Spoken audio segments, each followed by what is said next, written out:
Welcome to another episode of Tech Leaders Unplugged.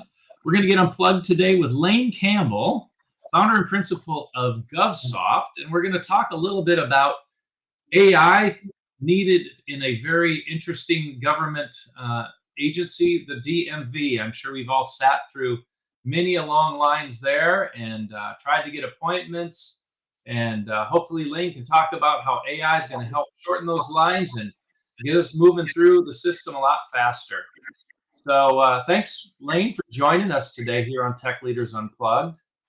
If you could just, introduce yourself a little bit and GovSoft, and then we'll jump into the topic. Sure, Wade. It's great to be on today. Nice to get a chance to speak to your audience. I've been in the business of building and selling small tech companies for most of my career. Been in mostly emerging technologies. Got started in different types of infrastructure and interconnected networks when VoIP was new. So we ended up inventing a way to do paravirtualized telephony timing pass-through with our team. And we ended up building out a little VoIP company in Chicago back in the day. My adventures took me on to Silicon Valley and later New York. I've been fortunate enough to work with some amazing brands along that journey. Was a person who led a technical team that went out to Motorola's headquarters on behalf of Apple, working on behalf of some of the largest law firms you've probably all heard of before, to capture data, do forensic captures during that dispute. And then different types of cybersecurity and infrastructure, interconnected type of environments for most of my career. Been a member of the FBI civilian program on cybersecurity InfraGuard for probably about 10 years now, and been fortunate enough to meet a number of great folks along the way. Ended up founding GovSoft back during COVID. Ended up moving into this because my family has a long, rich history in providing solutions for different levels of state and local government. Began with my grandmother, who worked for Ronald Reagan, actually, in California back when he was governor. And that was over 50 years ago. My father's still providing services in California and New York today. And now I've started a company focused on DMV technology initially here. And we've been trying to bring some innovation into a part of the government that a lot of people really don't enjoy talking with. Great. Well, thanks for the background on yourself and GovSoft. So let's talk a little bit about what you guys are doing with the DMV, and maybe some of the pain points that the taxpayers and the users of their services have, and where we might see some new tech help with those processes. Well, sure. You know what? I like to think of the DMV as a major critical piece of national security infrastructure. It is a place where you can get the documents you need to get on an airplane, right? Tells people who you are. So these institutions have been doing this for a long time, and they're very good at what they do overall. But sometimes it's not the most efficient process. And the nice thing about some of today's modern technologies is they can help fight some of the bad actors that are out there in terms of trying to obtain critical documents for travel that we want to try to prevent. Additionally, the average person who's been there before, had to interface with them, is probably going to have some level of efficiency added with new types of technology that will allow for a little bit of an easier experience. We see more and more states moving to online renewals of driver's licenses, license plates. With that, there's new technology infrastructure that the state has to place and put in place, has to maintain. They have a lot of trouble attracting some talent to those types of roles. They end up having to outsource. I've seen states that have adopted technologies and then foreign companies have come in and acquired it. So it's real important, I think, for states to really understand what they're putting in, where they're putting it in, and really political leaders really want the best from our experience for their communities, and they're trying to make the right decisions to try to help people uh, deal with interfacing through the DMV. Our experiences is that they've had the same experiences we've had. They don't want it to take long. They don't want you waiting in line because they didn't want to do that back when they weren't in office, and even now that they're in office, they may still be subject to the same kinds of waits and times. So we're trying to bring predictive technologies like artificial intelligence into really important roles as part of that. You think of wait. When was the last time you enjoyed waiting in line at the DMV? Yeah, just was there recently with moving from California to Texas, literally a couple of weeks ago, and it took me 90 days to get an appointment. I couldn't even just walk in. So because of COVID, a lot of these CMVs have kept the appointment model, and surprisingly, it made it efficient because I don't think I waited more than 10 or 15 minutes. And I remember back in the days of the hundreds of people waiting in there for their turn and the lines going out the door in California pre-COVID. So yeah, I think they're holding on to that to keep the population down a little bit, but that still isn't waiting 90 days for that appointment. Is still shows the backlog of the efficiencies and challenges. So Yeah, I think we've all seen how much better things can be with a little technology, even just scheduling solutions, right? Well, mhm. one of the tools we've been putting out into pilot soon is a AI for answering phone calls at these locations, right?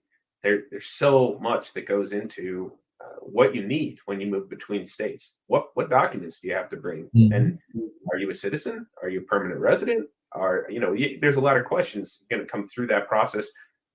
Keeping that kind of information in someone's head who's new hire, hasn't been there that long, that they tend to be the one who gets stuck answering the phone because the knowledgeable people are getting pulled off to handle. So that's a nice thing about an AI, right? It can really learn a lot about a lot, and it can be very, very helpful in more than one language. You're no longer just expecting people to answer in English. If you need Spanish or Italian or French, the AI can really handle all that. Yeah, yeah, that's interesting perspective because it is one of the few places where every person in society, regardless of being a citizen, because a lot of these states are, they offer driver's license to anybody that really will walk in. But like you said, the having the extra symbols on your driver's license to get on a plane, you do have to share a lot of passports and birth certificates and all that kind of stuff to get these additional features into the driver's license. It is a somewhat complex process, and those guys, they're machines in there, man. The minute you pull up, it's bang, bang, bang, bang, asking you those documents, and if you don't have them right, you got to go back home. You know, simple things like a title versus a registration. That was what caught me up. I brought in my titles, because I had to change my cars over before I could get my driver's license. Brought in my titles, but that wasn't good enough. They wanted the registrations, and I was like, oh, crazy, crazy. And it would have been an easy slip for somebody thinking the titles were fine if they were new, just to your point. So, yeah. And that's part of it, right? When you made that appointment online, did it ask you what you were going to be coming in for in that process? Uh, Basically just at a driver's license. And then it sent me to a link with a lot of documentation. And, that simply that missing that little point that a title wasn't good enough to show I moved the cars over in the last, 30 or 40 days. I had to get in my car, drive home quick. They had to give me an extended meet. It was a little chaotic, and just because something as simple as a title isn't good enough is a registration, almost lost me that 90-day appointment. So it was a hectic day. Yeah. That's the kind of thing we want to try to solve, because there's a couple of things, right? When you're thinking of your local government, you're thinking of the local leaders. Anytime you have problems dealing with institutions like this, and you have problems like that, yeah, you might start to judge the local leadership, right? And so Mhm. having innovation and accelerating the ability for that local agency to do its job a little better and inform you, for example, take you through a process when you're making that appointment, using AI to help make sure that you understand what documents you need to bring. That cuts back on you having to drive around, your frustration. it further makes you feel like your community has the right kind of leadership there. And that's Mhm. really what we try to help with these agencies is, they're trying their best. They have limited resources, and that's where new technologies like artificial intelligence can really play an outsized role. Helping with more than one language, helping with huge amounts of information. I mean, we've had a scenario with hundreds of training manuals, right? Hundreds for somebody to be able to do their job. It can take them over 10 years to become a master of this stuff, and it's changing too. It's not like it stays static. And AI can ingest all that. It can respond. And it can respond accurately and today without having to go through that ramp up. It doesn't get sick. It doesn't take vacations. So there's a lot of benefit there to having that kind of technology, that kind of solution for folks like yourself who's moving states. Uh, you know, you also, when you bought your car, did it come with the registration as part of that process, or did you have to go to the DMV and handle that? I moved all my cars, so it was actually a bit more of a challenge because not only do you have to register it, they have different safety laws and different, in California, obviously the emissions is the big thing, but here it's the safety laws, and so you still have an inspection that's required, and and what's involved in that, and so it was a little bit different from state to state on what the car safety requirements and inspections are, and so all of that stuff leads to a um, somewhat confusing process going from state to state, and they can be very, very widely different, so. And with the when you bought it in California, do you remember? Did they do the registration for you there, or? Yeah, if I remember correctly, they took care of the plates. Yes, they did take care of the registration, and of course, now that means that the car dealers have to have access to these systems to be able to create those. And I would imagine the workflow for that is a way different selling a car than signing up a car for license plates. So I could see where integrations of those systems into their purchasing process could be helpful. Well, what's amazing is they may not have that integration. Okay, Yeah. they may pay a person to take your paperwork and stand in line on your behalf Oh, and get wow. it done, and then bring it back with a stack of others and mail it out to you. And hopefully they got it all right because you're just one of 50 or 100 that they sold that week. Yeah, that's amazing. Yeah. And being able to track, did they get it right? Because when you get the plate, were you happy? Did you get the plate? Was it tracked? Who was tracking it? Right. Hmm. So these are the types of solutions that we have out there for different types of commercial purposes. So allowing those types of commercial entities to better interface with the state and local government, especially around the DMV, Hmm. provides a better satisfaction for their customers. Amazing. Yeah. All right. Well, I have a couple questions if we could pivot to those a little bit Yeah. more around your product development process and such. So, how do you stay ahead? I mean, this is obviously the DMV's been around a long time. It's kind of like trying to improve the vacuum cleaner, it's been around a long time. So, tell me about some of the emerging trends and, how you, looked at your product to, be competitive, especially for a government agency to be interested in picking up your product as a commercial company. Yeah, well, throughout my career, I've found that technology is really best when it can automate existing workflows, and predictive technologies like we now lump together under AI. AI technology that really has a lot of benefits for automating a lot of more complex tasks with high levels of accuracy. So checking forms that people have to fill out and seeing if there are errors or omissions in those forms.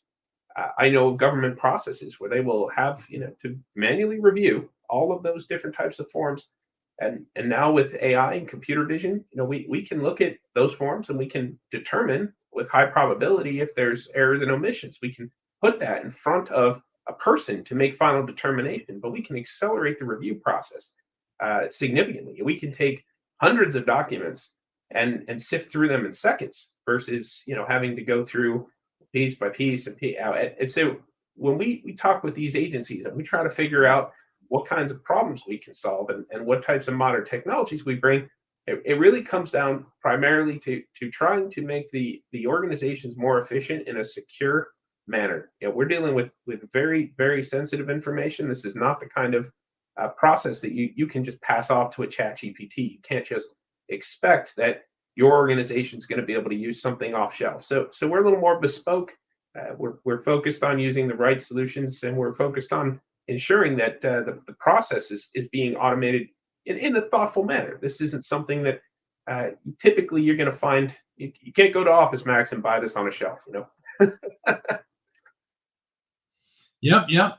So, obviously, we talked about a lot about the user experience at the DMV and how you're focused on relieving some of those pain points, as well as improving the security of it, which really protects the society with proper documentation and review and looking for fraudulent stuff as well. So, how do you balance that, with new features to, provide a user-friendly interface as well as kind of streamlining and maintaining the progress of building the application? Because that's often a challenge, is how much do you go outside to the customer and get their experiences versus build things in a silo of what you think it should be? Yeah, we're a big believer in collaborative co-creation processes. We come at our product development approach in three phases. The first is a design phase. We don't write any code to make anything functional till we've worked with the stakeholders on the other end of the spectrum who are going to be using it and make sure that the product is designed around their flow. We work on full designs that contemplate various user stories, make sure we have that all mapped out. And then once we've gone through the design phase, we get more technical, right? We go into the data modeling, the sequences of events. We make sure this is all mapped out, well documented before we go into sprints and we start to deliver. So, that's how we really keep the stakeholders involved. As the sprints move forward, we're having those product conversations. The designers are involved, and they're making sure that the new features are getting reflected in the designs that the stakeholders are requesting. So, architecturally, do you find that the SaaS, because I've worked with some government agencies and they really wanted, for protection, the solutions to be hosted in, as a minimum, private cloud environments, and if not, company hosted, or at least agency hosted. Are you finding that the cloud models that I think a lot of companies are seeing are a challenge in this space, particularly security and sensitivity to the data storage?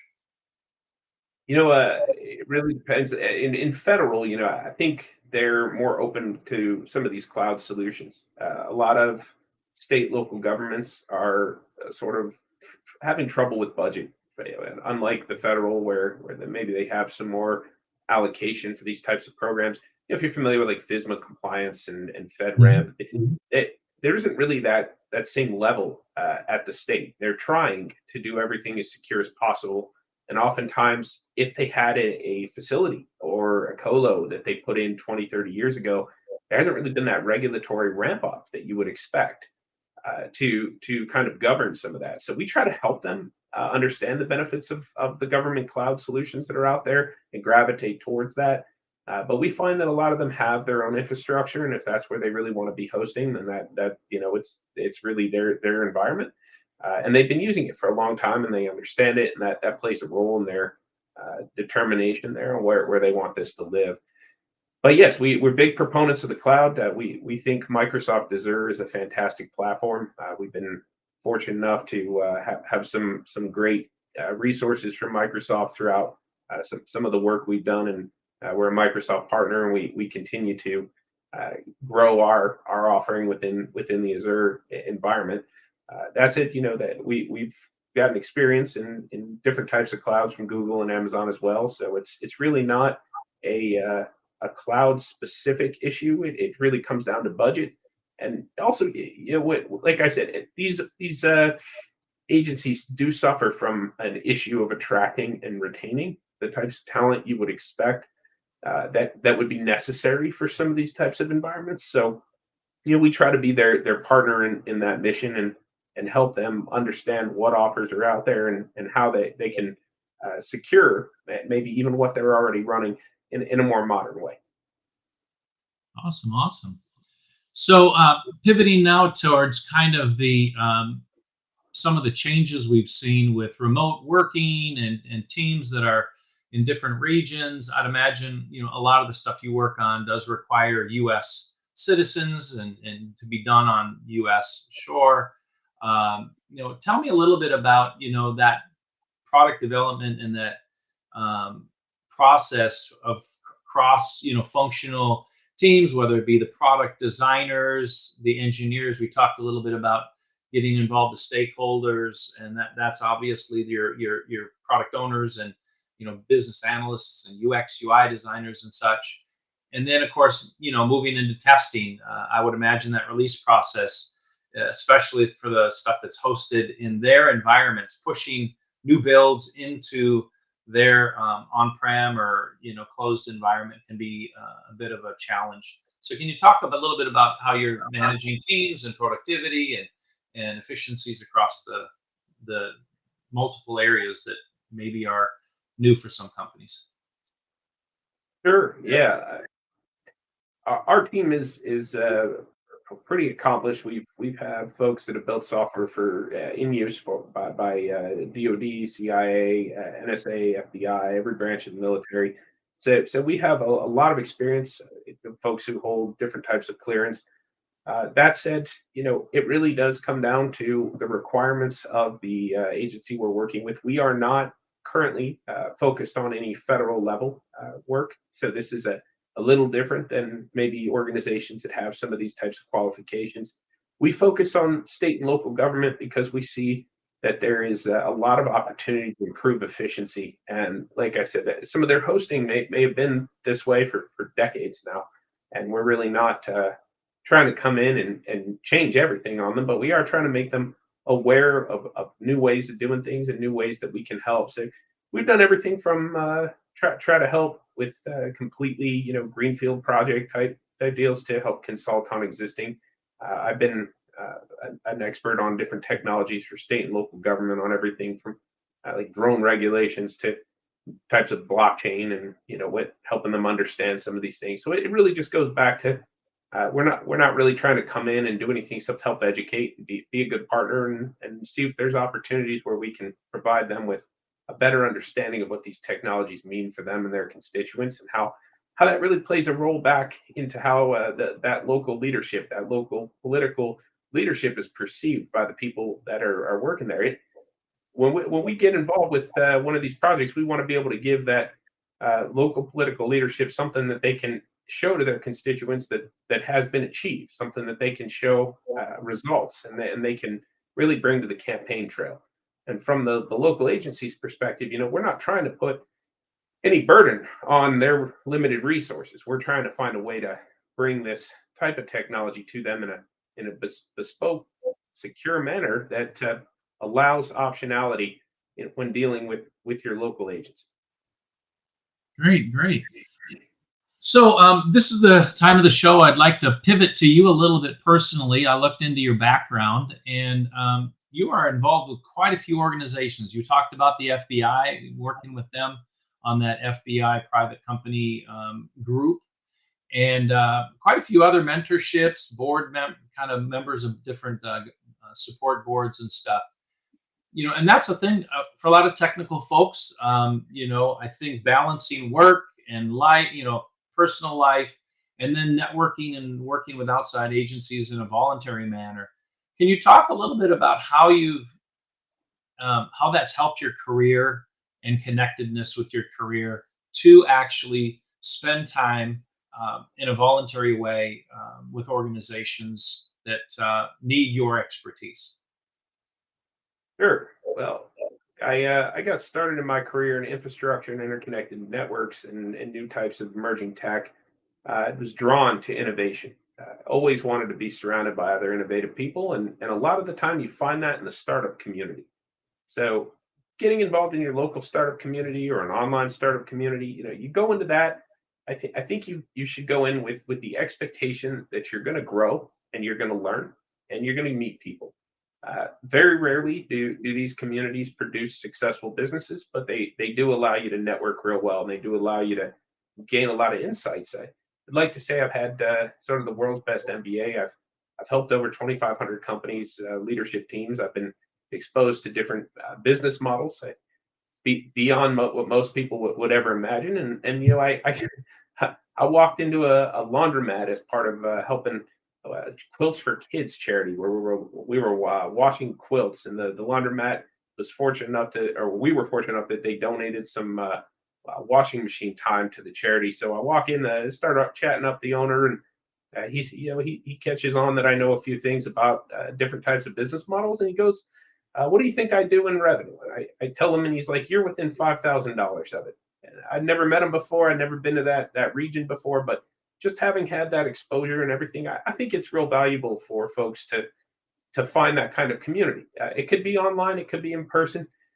Really getting in there, though, your expectation if you become an advisor or a board member, or you're going to get involved in startup companies, just be aware it's very unlikely. It's like a lottery ticket. You're going to spend $3 on one, and great if it works out. When you get involved in startup companies, you got to go in with the expectation that this is just a way for you to grow personally and professionally.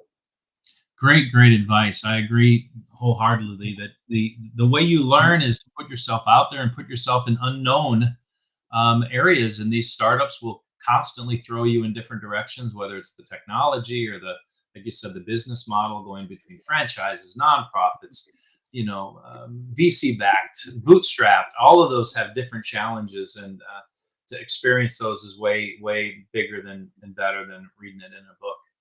So, well, we're kind of approaching the end of our time. Before we part and say thank you, I'd like to introduce next week's show, if that's okay.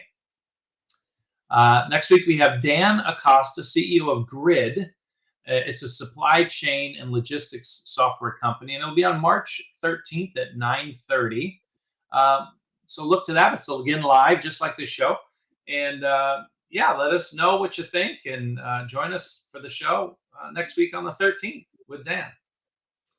So back to you, Lane. I really appreciate your time and your expertise. Fantastic, government insight. We really don't get a lot of that on our show. It is very different, working 13 to 15 years as a civilian in the Navy. I saw a very, very different, process of dealing with budgets. And we talked a lot about the constraints of taxpayer money.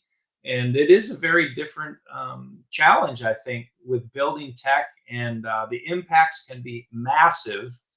And the financial challenges can be a challenge as well, because you're dealing with budgets that are very tight in today's, demanding state and local governments. So again, thank you so much. Is there anything you'd like to share before we say goodbye? Well, if anyone listening has any thoughts, questions, comments, or wants to understand a little better, feel free to reach out with hello@govsoft.us. That's spelled GOVSOFT.us. All right. Thanks again for sharing your time with us, and to the listeners, appreciate you for attending this another show of Tech Leaders Unplugged. Thank you for having me, Wade. I appreciate your time. Awesome.